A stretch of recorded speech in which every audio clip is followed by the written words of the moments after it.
Hello students, good morning and welcome again in my YouTube educational channel are के educations. और आज हम बात करेंगे क्लास 10 के चैप्टर 1 के पार्ट 4 को लेकर के, जिसमें हम लोग स्टार्ट करेंगे चैप्टर। और हाँ, आज के लेसन में एक और ख़ास बात है बच्चे कि अगर आपको चैप्टर का नोट्स प्रिपेयर करना हो तो वो भी आपके स्क्रीन पे है। आप चाहें तो ये नोट्स को आप अपने कॉपी पे लिख करके प्रिपेयर रह सकते हो। ठीक है, तो चलिए हम लोग बिना देर के अपने चैप्टर की तरफ चलते हैं। और जाने के पहले, जैसे कि हमेशा मैं कहते आया हूँ कि बच्चा party please please please don't step outside your house and neither you go out और not let anyone go outside. भाई कोरोना देवता से बच के रहें और दूसरों को भी बचने की सलाह देते रहें। घर में रहें, सुरक्षित रहें, सतर्क रहें। और एक और बात बच्चे कि if you want to get these videos from other platform then you can visit the official website of Luminous Mints Academy, one of the prominent school in Hariharganj locality of Palamu district. और you can also visit on the YouTube channel of LMA EduNet. LMA EduNet. You can also visit this YouTube channel to get all these videos. Okay, तो चलिए हम लोग chapter start करते हैं। Chapter 1 part 4। चलिए आज हम इस चैप्टर को स्टार्ट करते हैं अपने नोट से। इस चैप्टर का नाम था हमारा केमिकल रिएक्शन एंड इक्वेशन, जिसमें के पार्ट 4 में हम लोग पहुंच चुके हैं। चलिए इस चैप्टर का पहला हेडिंग है हमारा केमिकल रिएक्शन। बच्चे केमिकल रिएक्शन किसे कहते हैं? तो देखिए डेफिनेशन कहता है कि that process in which two और मोर देन टू सबस्टांस। ये याद रखना है कि एक ऐसा प्रोसेस जिसमें दो या दो से अधिक सबस्टांसेस आपस में कंबाइन करते हैं, combine together to form a new substance. ये थोड़ी सी नई चीज़ है।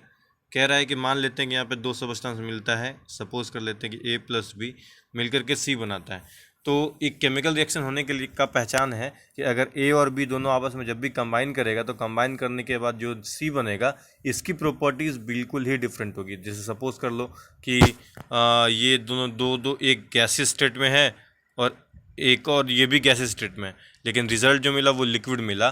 तो ये एक केमिकल रिएक्शन का एग्जांपल हो गया, केमिकल रिएक्शन का एग्जांपल माना जाएगा। क्योंकि यहाँ पे क्या है कि जो रिएक्शन के पहले वाले सबस्टांसेस थे इनकी प्रॉपर्टीज़ कुछ और थी, इनका फिजिकल स्टेट कुछ और था, लेकिन उसके बाद की प्रॉपर्टीज़ कुछ और है। वैसे भी अगर और हम लोग दूसरा एग्जांपल लेके चले तो हम ऐसे भी समझ सकते हैं। जैसे सपोज कर लेते हैं हमारे पास हाइड्रोजन और ऑक्सीजन है। सपोज कर लेते हैं हमारे पास हाइड्रोजन प्लस ऑक्सीजन जो मिला के देता है H2O। यहाँ पे क्या है बच्चा पार्टी की H2 तो गैस है और O2 भी गैस है, H2 4 ऑक्सीजन, H2 4 ऑक्सीजन ना, अच्छा नहीं, H2 4 हाइड्रोजन और O2 4 ऑक्सीजन मिलकर देता है H2O जो लिक्विड है यानी कि वाटर। तो यहाँ पे देख सकते हैं हम लोग कि ये प्रॉपर्टीज़ बदल जाती है, ये दोनों बिल्कुल ही नए प्रॉपर्टी वाले सबस्टांस को फॉर्म करता है, इसलिए इसको एक केमिकल रिएक्शन माना जाएगा। समझ गए? ये था हमारा केमिकल रिएक्शन का डेफिनेशन। इसके बाद है how to represent a chemical reaction. Chemical reaction को रिप्रेजेंट कैसे करा जाए? तो भाई सही है, केमिकल रिएक्शन को रिप्रेजेंट करने आना बहुत ज़रूरी है, क्योंकि अगर हमको नहीं आता है केमिकल रिएक्शन को रिप्रेजेंट करने तो बहुत प्रॉब्लम होने वाला है। ठीक है, तो यहाँ पे बच्चा पार्टी हम लोग केमिकल रिएक्शन को रिप्रेजेंट करने का दो तरीका पढ़ेंगे। ठीक है, first is chemical equation and second is word equation. अब क्वेश्चन ये है कि इक्वेशन किसे कहते हैं, क्योंकि अगर हम लोगों को रिप्रेजेंट करने पता है तो इक्वेशन भी पता होगा। तो भाई इक्वेशन कहीं ना कहीं तो आपने पढ़ा होगा, याद करो, माइंड पे प्रेशर डालो, जोर डालो। इक्वेशन वर्ड कहीं पढ़े हैं क्या? अगर आपने माइंड पे जोर डाला तो आपको याद आया होगा कि इक्वेशन नाम का वर्ड आपने मैथ्स में पढ़ा है, जहाँ पे लिखा होता है x + y = 0।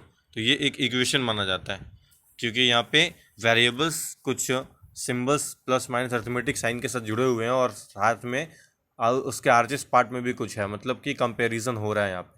तो इक्वेशन में ये कंपैरिजन होना ज़रूरी है। तो मतलब एक इक्वेशन के दो पार्ट होने ज़रूरी है, एक एलएचएस पार्ट और एक आरएचएस पार्ट। तो भाई एक केमिकल रिएक्शन को रिप्रेजेंट भी एक इक्वेशन के रूप में ही किया जाता है। तो पहला डेफिनेशन हमारा है, फर्स्ट है केमिकल इक्वेशन और सेकंड है वर्ड इक्वेशन। तो केमिकल इक्वेशन क्या कहता है? कहता है कि equation that is written using symbols and valency of compound. कहता है कि उस इक्वेशन को केमिकल इक्वेशन कहा जाता है जहाँ पे हम लोग सबस्टांस को रिप्रेजेंट करते वक्त उसके सिंबल्स और वैलेंसीज की इस्तेमाल करते हैं। जैसे यहाँ पे एग्जांपल में नीचे लिखा हुआ है कि 2H2 + O2। यहाँ पे एग्जांपल में आप देख सकते हो 2H2 + O2 2H2। ये यहाँ पे H2 जो है वो H4 हाइड्रोजन और O4 ऑक्सीजन, यानी कि हाइड्रोजन की जो सिंबल होती है बच्चे H, उसका यूज़ किया गया है, और ऑक्सीजन की जो सिंबल होती है वो उसका यूज़ किया। अभी आपके मन में क्वेश्चन आ रहा होगा कि हाइड्रोजन का सिंबल तो H होता है तो हमने यहाँ H2 क्यों लिखा है, और ऑक्सीजन का सिंबल तो O होता है तो हमने O2 क्यों लिखा है। तो बच्चे याद रखना हमेशा, क्लास 9th में हम लोगों ने पढ़ा था मॉलिक्यूल और एटम के बारे में, एटम और मॉलिक्यूल के बारे में, कि हाइड्रोजन और ऑक्सीजन जैसे जो एलिमेंट्स होते हैं वो हमेशा मॉलिक्यूलर फॉर्म में ही एग्जिस्ट करते हैं, इसलिए हमको H को H2 लिखना होगा और O को O2 लिखना पड़ता है। समझ गए? ये हाइड्रोजन और ऑक्सीजन की एक एटम नहीं है बच्चे, ये ऑक्सीजन है, समझ रहे हो ना? हाँ बिल्कुल। तो ये मॉलिक्यूल है और ये भी एक मॉलिक्यूल है, तो हाइड्रोजन और ऑक्सीजन के मॉलिक्यूल मिलकर के H2 में कन्वर्ट हो जाते हैं। तो यहाँ पे हाइड्रोजन और ऑक्सीजन के एटमों की संख्या पता चल पा रही है, यहाँ पे हाइड्रोजन और ऑक्सीजन के जो सिम्बल्स हैं उनकी जानकारी हमें प्राप्त हो रही है। तो सिंबल्स में रिप्रेजेंट किया गया ये इक्वेशन। इधर कंपाउंड बना H2O, इसको कहते तो वाटर है, लेकिन ये H2O उसका फॉर्मूला है, केमिकल फॉर्मूला। तो इसलिए केमिकल इक्वेशन को कहा गया कि एक ऐसा इक्वेशन जिसमें रिएक्शन को हम लोग उसके एटम के सिंबल और वैलेंसीज के साथ मॉलिक्यूल के नंबर से रिप्रेजेंट करते हैं, उसे केमिकल इक्वेशन कहा जाता है। दूसरा है, समझ गए ना बच्चे? पहला अगर समझ गए हो तो ठीक है। दूसरा है वर्ड इक्वेशन। वर्ड इक्वेशन कहता है कि that is written using the name of element compound. Name of element compound कहने का मतलब ये रहा बच्चे, आप एग्जांपल में देख सकते हो, मैं कलर चेंज कर रहा हूँ। हाँ, ये वाला एग्जांपल आपका वर्ड इक्वेशन में, ये एग्जांपल क्या कहता है? Hydrogen plus oxygen is equal to water. यहाँ पे ध्यान देना है कि दोनों इक्वेशन रिएक्शन सेम ही चीज़ का लिखा पड़ा है, लेकिन एक जो है उसमें हाइड्रोजन के लिए सिंबल यूज़ हुआ था यहाँ पे, लेकिन यहाँ पे जो हम यूज़ कर रहे हैं वो हाइड्रोजन उसका पूरा नाम लिखा है, और ऑक्सीजन के लिए भी सेम पूरा नाम लिखे हैं, वाटर का भी पूरा नाम लिखा हुआ है। मतलब वर्ड इक्वेशन में किसी भी रिएक्शन को रिप्रेजेंट करते हो कि उस एलिमेंट और कंपाउंड के जो या रिएक्टेंट में हो या प्रोडक्ट में हो, उसके नामों को स्पष्ट रूप से लिखा जाता है। ठीक है, तो समझ रहे हो बच्चे? समझ गए? चलो बढ़िया है फिर। तो वर्ड इक्वेशन क्या है? एक ऐसा इक्वेशन जिसमें एक ऐसा केमिकल रिएक्शन जिसको रिप्रेजेंट करने के लिए उसके नाम का इस्तेमाल किया जाता है, उसको वर्ड इक्वेशन कहते हैं, और जिसमें केमिकल के एलिमेंट या कंपाउंड के सिंबल्स और वैलेंसीज का यूज किया जाता है, उसको केमिकल इक्वेशन कहा जाता है। ठीक है, इतना समझ गए? इतना समझ गए तो आपके पास एक क्वेश्चन है, वो क्वेश्चन आप करके लाओगे, जिस क्वेश्चन को हम लोग अगले पार्ट में डील करेंगे। ठीक है, क्वेश्चन कहता है कि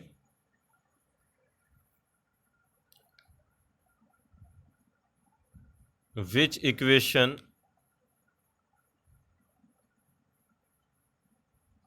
of representing, मैं बोल भी रहा हूँ question, which equation of representing a chemical reaction, a chemical reaction is better?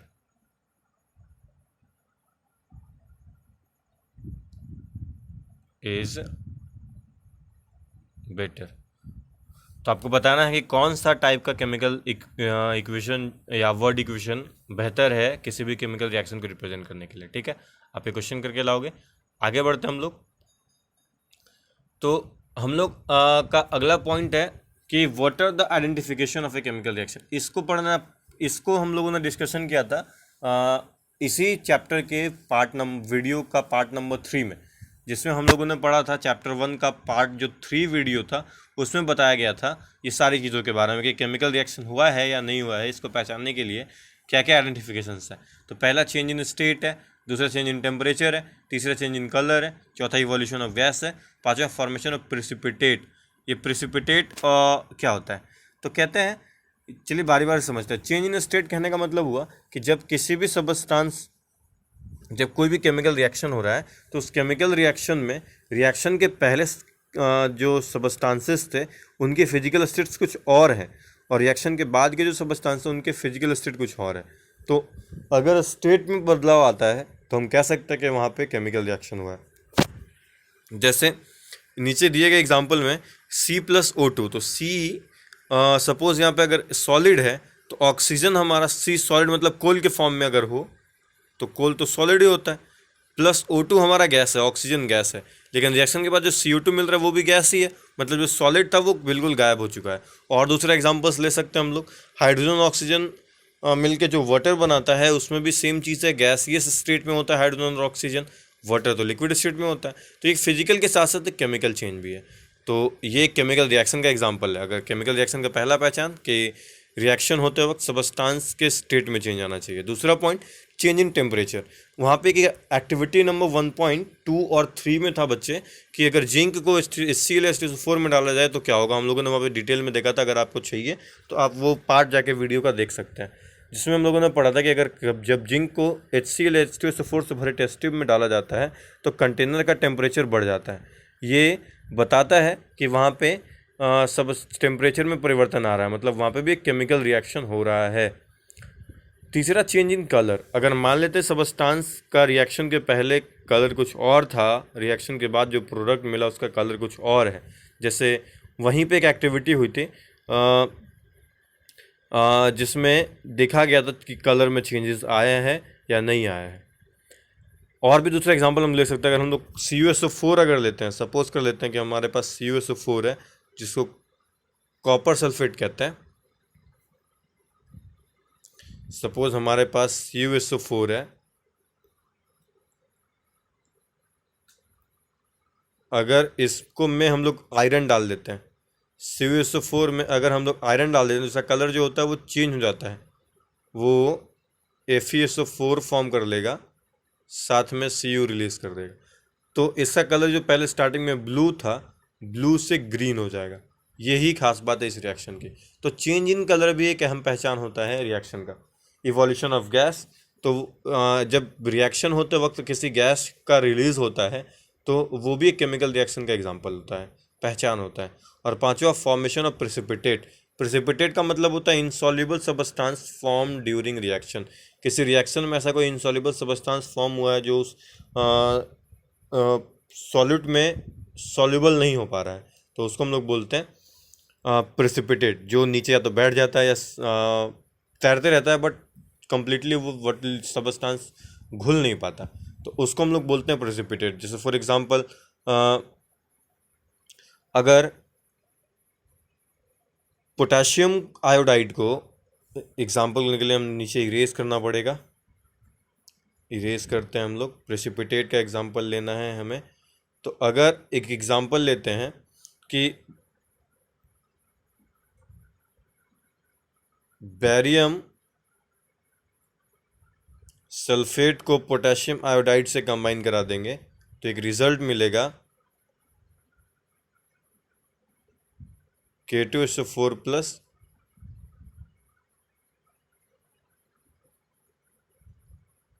BAI। यहाँ पे जो BAI आप देखोगे आपको पता चलेगा कि ये प्रेसिपिटेट है, जो सबस्टांस उसमें सॉल्युबल नहीं है। तो बच्चे समझ गए, ये 5 पॉइंट है जो एक केमिकल रिएक्शन की पहचान है, आइडेंटिफिकेशन के रूप में जाने जाते हैं। इसके बाद है parts of a chemical equation. तो केमिकल इक्वेशन का 2 पार्ट होता है बच्चे, एक रिएक्टेंट और एक प्रोडक्ट। रिएक्टेंट कहते हैं उन सबस्टांसेस को, मतलब वैसे तो रिएक्टेंट को किसी इक्वेशन का LHS पार्ट कहा जाता है, लेफ्ट हैंड साइड पार्ट, जैसे कि यहाँ पे ये रहा, और ये RHS पार्ट जो प्रोडक्ट कहलाता है। मतलब कि किसी भी रिएक्शन का, किसी भी केमिकल इक्वेशन का जो LHS पार्ट होता है, जिधर उन सबस्टांसेस को लिखा जाता है जो रिएक्शन में हिस्सा लेने वाले होते हैं, उन्हें रिएक्टेंट कहते हैं। और इनके मिलने के बाद जो रिएक्शन के बाद जो रिजल्ट मिलता है, जिसे RHS में रिप्रेजेंट किया जाता है, उसको प्रोडक्ट कहा जाता है। समझ गए रिएक्टेंट प्रोडक्ट बच्चे? चलिए आगे बढ़ते हैं। अब हम लोग को जानना है कि क्या किसी भी केमिकल इक्वेशन को लिखने का रूल क्या है। ऐसा तो है नहीं कि केमिकल इक्वेशन को कैसे भी लिख देंगे तो हमारी बातें सही हो जाएंगी। तो केमिकल इक्वेशन को लिखने के लिए नियम्स क्या क्या होते हैं। चलिए रूल नंबर 1 पढ़ते हैं। रूल नंबर 1 कहता है कि reactant should be always written in LHS। Rule number 1 भाई सही कहता है कि भाई आपका जो रिएक्टेंट होना चाहिए वो LHS में होना चाहिए। आपका जो रिएक्टेंट होना चाहिए वो LHS में होना चाहिए, और जो प्रोडक्ट होना चाहिए वो RHS में होना चाहिए। जो प्रोडक्ट होना चाहिए वो RHS में होना चाहिए। रूल नंबर, अगर उल्टा कर देते हैं हम लोग तो गड़बड़ हो जाएगा। रूल नंबर 2 कहता है कि रिएक्टेंट और प्रोडक्ट, ये रूल नंबर 2, रिएक्टेंट और product should have a unidirectional arrow. इसका मतलब होता है ये वाला कि एक रिएक्टेंट को प्रोडक्ट से अलग करने के लिए एक मतलब एक डायरेक्शन में पॉइंट आउट करने वाला एरो होना चाहिए, जिसका हेड हमेशा प्रोडक्ट की तरफ रहेगा। ठीक है, अगर उल्टा कर देते हो, कोई ऐसा कर देता है तो ये गड़बड़ है। इस रिएक्शन का मतलब होगा कि इधर वाले सबस्टांस मिलकर के ये बना रहे होंगे, जबकि ऐसा तो होना नहीं चाहिए, रिएक्शन में तो ऐसा होता नहीं है। इसलिए ध्यान रखेंगे कि केमिकल रिएक्शन को रिप्रेजेंट करते वक्त, इक्वेशन लिखते वक्त, ये जो एरो होगा ऐसे ना लिख करके इधर देंगे, जिसका हेड प्रोडक्ट की तरफ होगा। पॉइंट नंबर 3 कहता है कि कंपाउंड इन रिएक्टेंट और प्रोडक्ट इफ देयर इज 2 और मोर देन 2 एलिमेंट्स। मान लेते हैं कि किसी भी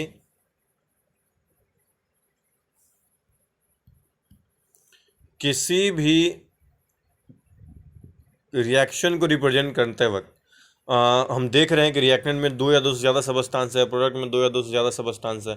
उसको रिप्रेजेंट करने के लिए उन सबको प्लस साइन से जोड़ दिया जाता है। रूल नंबर 3 कहता है कि मान लेते हैं कि हमारे पास रिएक्टेंट में 2 चीज़ें हैं, ए बी, और ए प्लस बी मिलकर के 2 अलग चीज़ें बना रहे हैं, सी प्लस डी। तो एक से ज़्यादा सबस्टांस रिएक्टेंट में भी है, एक से ज़्यादा सबस्टांस प्रोडक्ट में भी है। तो इन दोनों को रिप्रेजेंट करने के लिए हम बीच में प्लस के साइन का इस्तेमाल करेंगे। अगर 2 से ज़्यादा भी हो तो इनको और प्लस के साथ जोड़ देंगे। समझ गए? ठीक है बच्चे। पॉइंट नंबर 4, इक्वेशन को और ज़्यादा इम्प्रोवेटिव बनाने के लिए, इक्वेशन को और ज़्यादा बेहतर बनाने के लिए हम लोग क्या करते हैं कि फिजिकल स्टेट लिखना पसंद जरूरी समझते हैं। इक्वेशन को और बेहतर बनाने के लिए, अच्छा इन्फॉर्मेटिव बनाने के लिए हम लोग क्या करना चाहिए कि किसी भी एलिमेंट या कंपाउंड का जो फिजिकल स्टेट है उसको उसके बगल में रिप्रेजेंट कर देना चाहिए। जैसे अगर सबस्टांस सॉलिड है तो सॉलिड के लिए उसके बगल में स्मॉल s लिख देंगे। अगर सबस्टांस लिक्विड है तो लिक्विड के लिए उसके बगल में स्मॉल l लिख देंगे। ठीक है बच्चे, समझ गए?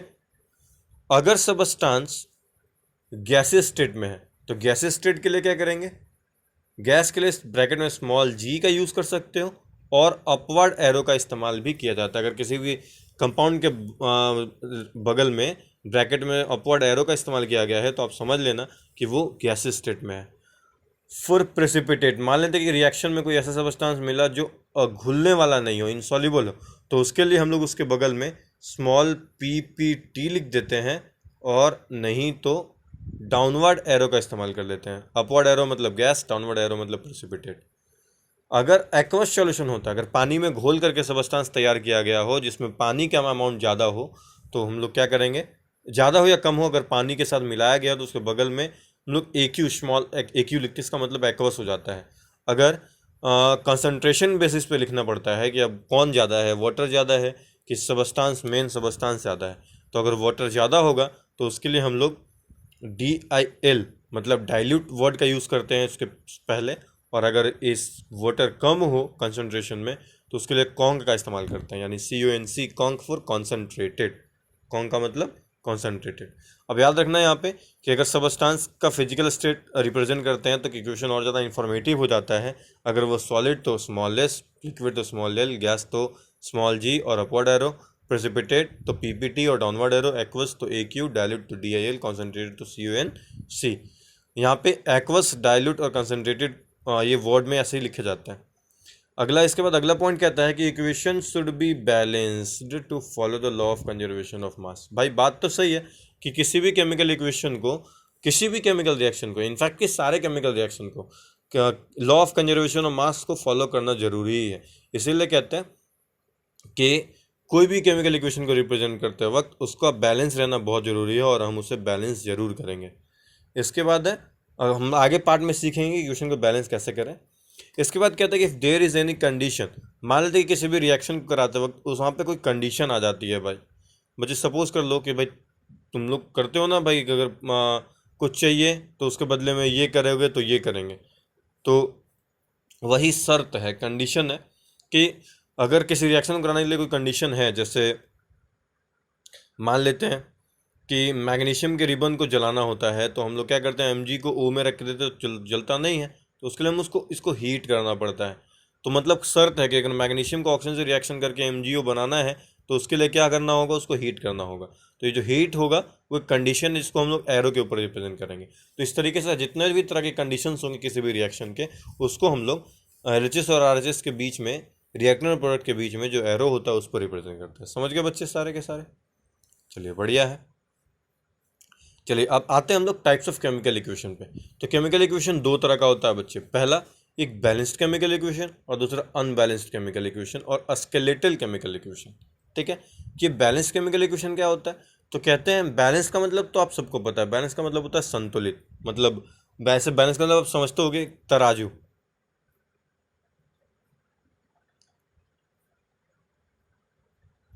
ये बैलेंस का मतलब तराजू होता है, इसका अगर दोनों ही पलड़ा पे वजन सेम रखा जाता है इसका, तो ये ना ये नीचे जाएगा ना ये, दोनों का लेवल बराबर रहेगा, और इस कंडीशन में इसको बैलेंस्ड माना जाता है।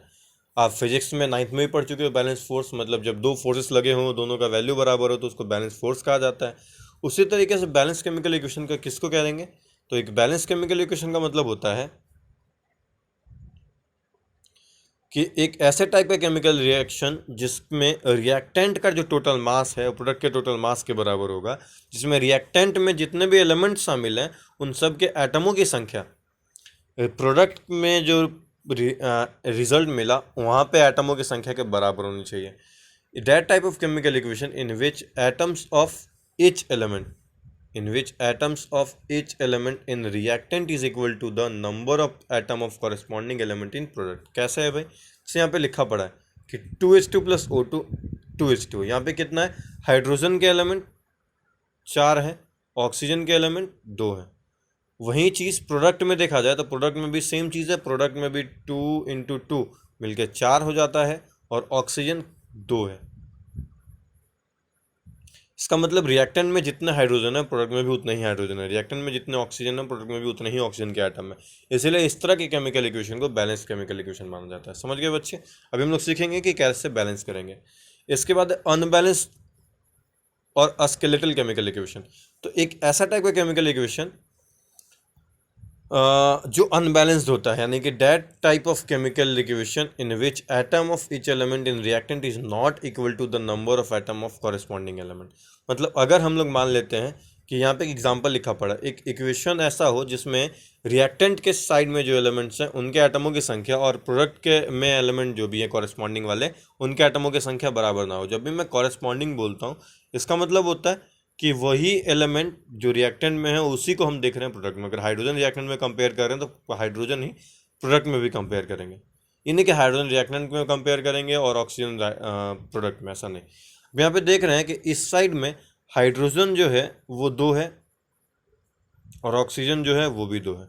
प्रोडक्ट में देख रहे हैं कि हाइड्रोजन 2 है, ऑक्सीजन 1 ही है। मतलब हाइड्रोजन की संख्या एटमों की तो बराबर है लेकिन ऑक्सीजन की संख्या बराबर नहीं है। तो एक बैलेंस केमिकल इक्वेशन होने के लिए क्या चाहिए था? सारे एलिमेंट के एटमों की संख्या बराबर चाहिए, लेकिन यहाँ पे ऑक्सीजन बराबर नहीं है तो इसीलिए इसको अनबैलेंस केमिकल इक्वेशन बोला जाएगा या स्केलेटल केमिकल इक्वेशन बोलेंगे, और ये लॉ ऑफ कंजर्वेशन ऑफ मास को फॉलो नहीं करेगा। समझ गए बच्चे अनबैलेंस और बैलेंस केमिकल इक्वेशन? अगर समझ गए हो तो आगे बढ़ते हैं। Rules for balancing a chemical equation. एक केमिकल इक्वेशन को बैलेंस कैसे करा जाए? तो केमिकल इक्वेशन को बैलेंस करने के 2 नियम होते हैं, 2 तरीके होते हैं।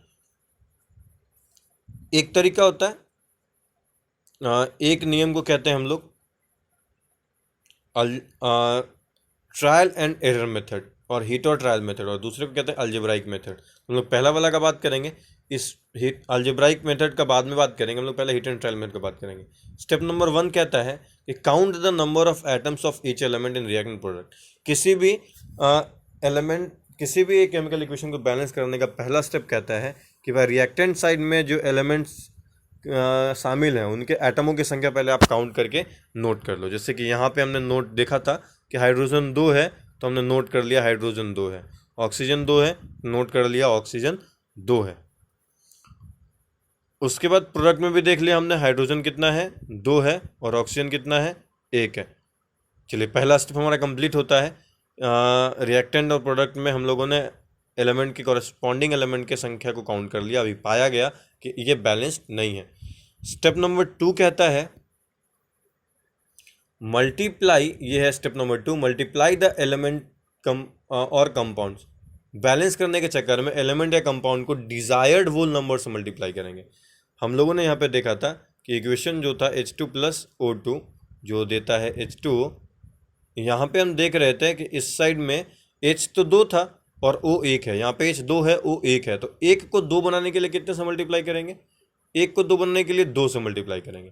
तो नियम कहता है कि किसी भी इक्वेशन को बैलेंस करने के समय हम लोग उस एलिमेंट के बीच में नहीं लिख सकते, जिससे कहने का मतलब हुआ कि हम लोग कभी भी ऐसे बीच में मल्टीप्लाई नहीं कर सकते, ये गलत हो जाएगा। तो कैसे करेंगे? जब ये गलत है तो ओ के पहले लास्ट में 2 लगा देते हैं, तो जी नहीं, ये भी गलत है। यानी कि हम कभी भी किसी भी केमिकल इक्वेशन को बैलेंस करते वक्त किसी भी कंपाउंड के पहले ही एज ए कोफिशिएंट ही नंबर से मल्टीप्लाई कर सकते हैं, और वो भी होल नंबर से। यानी कि H2O में O1 है, इसको 2 करने के लिए हमको इसके आगे 2 लगाना पड़ेगा। यानी कि हमको जो 2 लिखना होगा हम इसके आगे कोफिशिएंट के रूप में लिखेंगे, यानी यहाँ पे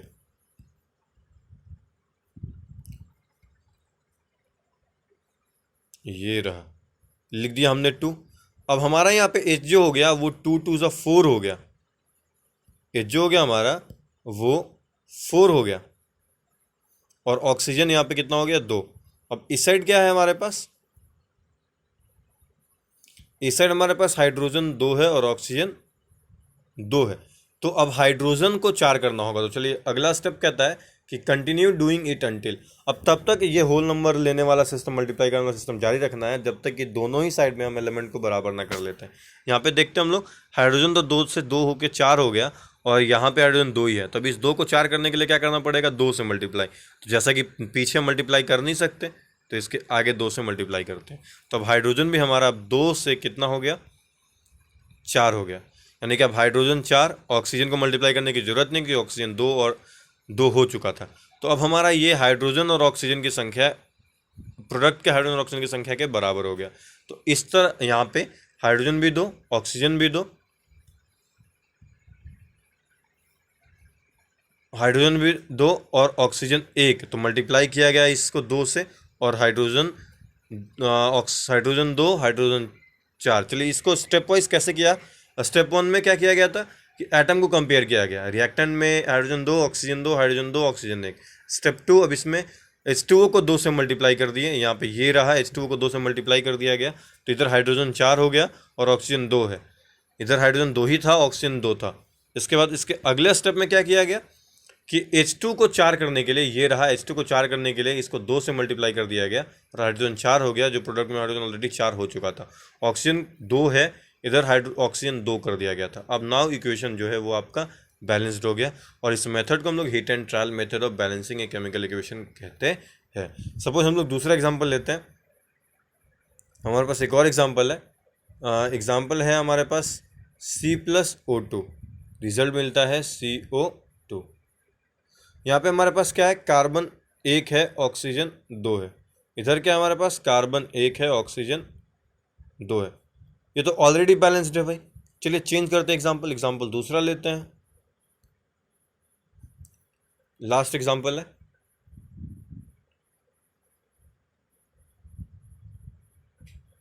चलिए एग्जांपल ये है, सपोज हम लोग लेते हैं रिएक्शन में जिंक है प्लस HCl है, रिएक्शन किया, Zn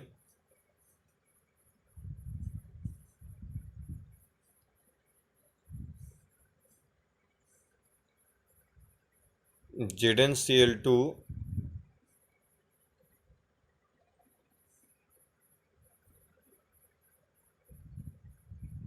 प्लस H2। हम लोग यहाँ पे क्या देख रहे हैं कि यहाँ पे हमारे पास जो जिंक एलिमेंट्स हैं